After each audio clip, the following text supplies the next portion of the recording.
రాష్ట్రంలో ఎడ్యుకేషన్ ఎమర్జెన్సీని తీసుకొచ్చి విద్యారంగంలో సమూల మార్పులు తీసుకురావాలని ప్రభుత్వాన్ని కోరింది తెలంగాణ డెవలప్మెంట్ ఫోరం. ప్రస్తుతం విద్యా సంస్థల స్టూడెంట్స్కి కనీస అవగాహన లేకుండా విద్యా విధానం కొనసాగడం విచారకరమన్నారు టీడీఎఫ్ సభ్యులు.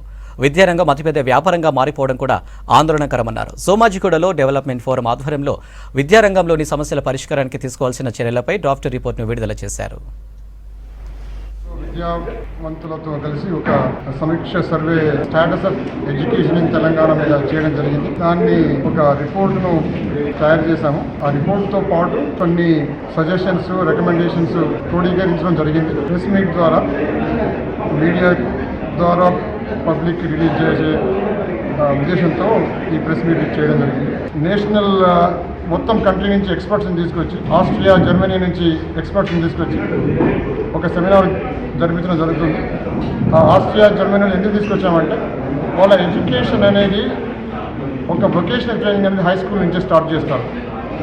అలాంటి ఎకో సిస్టమ్ కూడా మన రాష్ట్రంలో పెంపొందించుకోవాల్సిన అవసరం ఉన్నది. దీనికి 21st morning chief minister Revanth Reddy గారు ఇనాగరేట్ చేస్తున్నారు. ప్రస్తుతం మన